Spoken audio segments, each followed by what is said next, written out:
wa ta'ala. Lakini akimtazama akimwangalia sura ni ile ile, umbile lake lile lile, kila kitu akitazama muonekano wake ni ule ule wa majusiyu. Faqala bala, akasema kwa nini?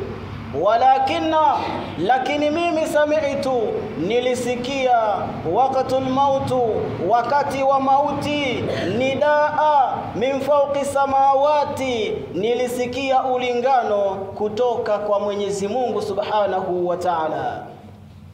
Mwenyezi Mungu ananadi ya malaikati, enyi malaika wangu, msimuache huyo. Hakuwa Muislamu, lakini alikuwa yeye katika utukufu, katika Uislamu. Huyo kaingia kwa huruma ya Ramadhani, kaingia katika Uislamu kwa huruma ya Ramadhani, kwa kuheshimu mwezi mtukufu wa Ramadhani. 10 hili la pili, basi aliingia kwa kule kutukuza mwezi mtukufu wa Ramadhani katika Uislamu. Na mtu anapoingia katika Uislamu, makosa yake yote aliyokuwa ameyafanya kule nyuma anasamehewa, anaanza mwanzo, daftari lake linaanza upya. Kwa hiyo huyu baada ya kuwa imani yake imejikita katika Uislamu, basi mauti yalipomkuta bwana huyu, alikutwa imani yake imepanda kuwa ni ya juu zaidi. Sasa huyu hakuwa si Muislamu, huyu hakuwa Muislamu, lakini baada ya imani yake kuipeleka kwa Mwenyezi Mungu Subhanahu wa Ta'ala, na kwa huruma au kwa kutukuza mwezi mtukufu wa Ramadhani, tayari anakuwa ni mwenye kusamehewa ndani ya 10 hili la pili. Kaifa liman sama, vipi kwa yule ambaye ameufunga mwezi mtukufu wa Ramadhani na akafanya ibada ndani ya mwezi mtukufu wa Ramadhani, swala 5 na kuswali tarawehe. Kaifa, ni vipi kwake yeye mtu huyu? Kwa hiyo kuna malipo makubwa ndugu zangu katika imani, katika mwezi mtukufu wa Ramadhani. Mwenyezi Mungu Subhanahu wa Ta'ala anajinadi anasema, ya ibn adama, ewe mwanadamu, lau da'autani ghafartu laka ala ma kana minka wala ubali. Ewe mwanadamu, lau da'autani, lau utaniomba mimi msamaha, ghafartu laka, basi nitakusamehe dhambi zako, ala ma kana minka, dhambi zako zote zile ambazo zipo kwako wewe nitakusamehe zote, wala ubali, wala sitojali wingi wa madhambi ulionayo. Angalia Mwenyezi Mungu Subhanahu wa Ta'ala, pamoja na kwamba una mizigo mingi mikubwa ya madhambi, lakini Mwenyezi Mungu haangalii hilo. Maadamu umekaa chini, umekaa kitako na kuweza kumwomba msamaha Mwenyezi Mungu Subhanahu wa Ta'ala, basi anakusamehe madhambi yote, mizigo yote ulioibeba katika mgongo huu wa ardhi. Mwenyezi Mungu anakusamehe, unakuwa mweupe, hauna madhambi yoyote ndani ya mwezi huu mtukufu wa Ramadhani, ndani ya 10 hili la pili, ukimwomba Mwenyezi Mungu msamaha. Hili ni 10 la kuomba maghfira, kumuomba msamaha Mwenyezi Mungu Subhanahu wa Ta'ala. Fikiria katika 10 la kwanza ambalo ni 10 la rahma. 10 hili la rahma limeondoka vipi kwako wewe? Mwenyezi Mungu amekuweka miongoni mwa waja waliorehemewa na Allah Subhanahu wa Ta'ala, au limeondoka bule bila kuingizwa kwa watu ambao miongoni mwa watu waliorehemiwa na Allah Subhanahu wa Ta'ala? Sasa kama hukufanya juhudi yoyote katika 10 la kwanza, 10 la pili bado nafasi ipo. Muombe Mwenyezi Mungu Subhanahu wa Ta'ala msamaha, ili uingie miongoni mwa watu ambao waliosamehewa na Mwenyezi Mungu Subhanahu wa Ta'ala.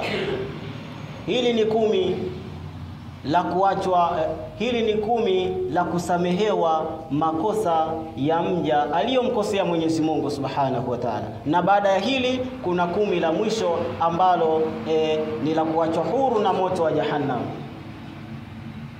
Kwa hiyo 10 hili kila mwanadamu anatakiwa alifanyie kazi, amuombe msamaha Mwenyezi Mungu Subhanahu wa Ta'ala kwa makosa ambayo tayari kishamkosea Allah Subhanahu wa Ta'ala. Mwenyezi Mungu anazidi kujinadi, anasema ya ibn adama, ewe mwanadamu, law ataitani bikurabil ardi khataya, lau utanijilia wewe mwanadamu hali ya kuwa madhambi yako yamejaa dunia yote, hali ya kuwa madhambi yako yameenea dunia nzima, ukanijia thumma astaghfartani, hali ya kuwa wewe unaniomba msamaha mimi, basi ghafartu laka, Mwenyezi Mungu Subhanahu wa Ta'ala atakusamehe dhambi zako. Hata kama ukamjilia Mwenyezi Mungu Subhanahu wa Ta'ala hali ya kuwa dhambi zako ni nyingi, zimeenea dunia mzima, lakini umemwijia Mwenyezi Mungu Subhanahu wa Ta'ala katika hali ya kumuomba msamaha kwa yale ambayo umemkosea Mwenyezi Mungu Subhanahu wa Ta'ala, lakini bado Allah Subhanahu wa Ta'ala anasema ghafartu laka, atakusamehe Allah Subhanahu wa Ta'ala. Angalia, haya ni mabora yalioje yanayopatikana katika 10 la pili. Haya ni mabora yalioje yanayopatikana ndani ya mwezi mtukufu wa Ramadhani. Hii nafasi unaikosa vipi kumomba Mwenyezi Mungu Subhanahu wa Ta'ala msamaha kwa yale ambayo umemkosea? Tuache kupuzia, hata kama unaona kwamba wewe una dhambi ndogo kiasi gani, lakini hiyo dhambi yawezekana ikakupelekea wewe kuwa ni miongoni mwa watu wa motoni, lakini muombe Allah Subhanahu wa Ta'ala msamaha ili ile dhambi ifutwe kabisa na uingizwe katika watu ambao waliosamehewa na Mwenyezi Mungu Subhanahu wa Ta'ala ndani ya mwezi mtukufu wa Ramadhani. Mwenyezi Mungu Subhanahu wa Ta'ala anazidi kuonyesha wasaa wake, anasema ya kwamba ya ibn adama, ewe mwanadamu, lau balagha dhunubuka anana samaa, lau madhambi yako yakipangwa yanaweza kufikia kilele cha wingu wa 7, thumma astaghfartani, ikisha ukaniomba msamaha, ghafartu laka wala ubali, basi nitakusamehe wala sijali ule wingi na uzito wa madhambi ulionayo.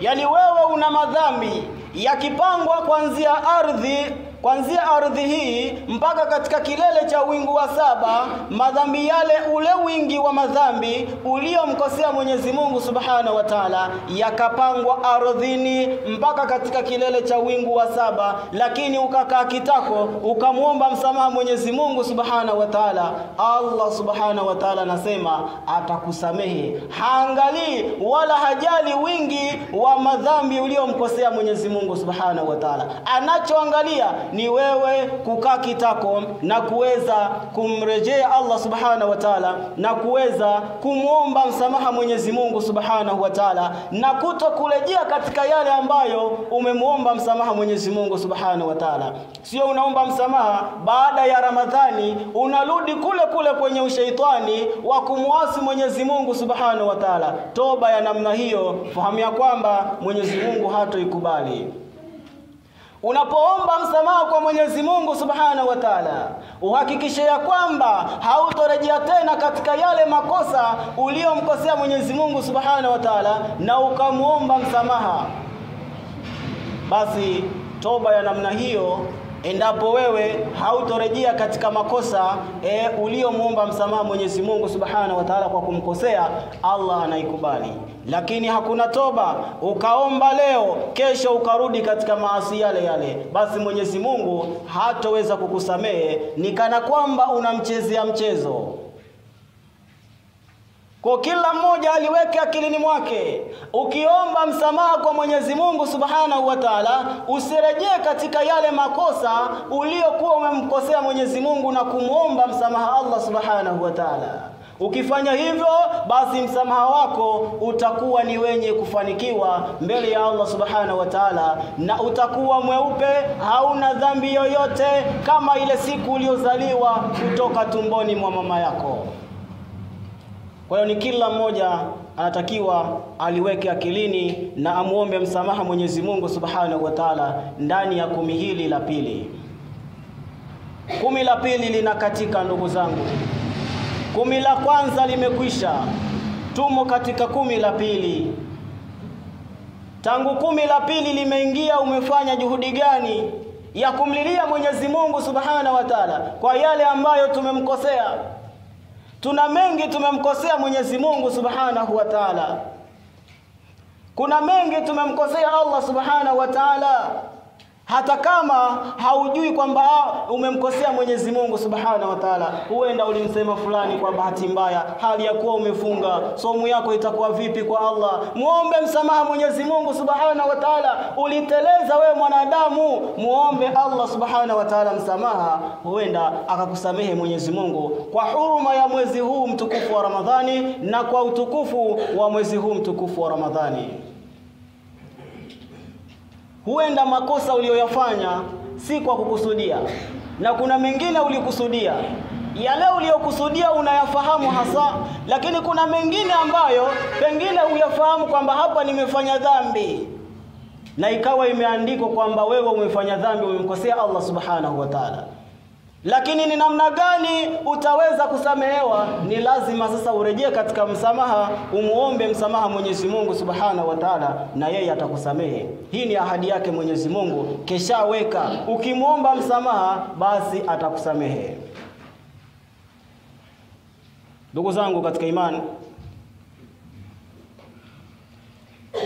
hizi ni fursa ambazo Mwenyezi Mungu Subhanahu wa Ta'ala ameziweka katika 10 la pili. Kila mwanadamu yatakikana amuombe msamaha Mwenyezi Mungu Subhanahu wa Ta'ala kwa yale ambayo amemkosea. Mwenyezi Mungu Subhanahu wa Ta'ala anasema, walladhina idha fa'alu fahishatan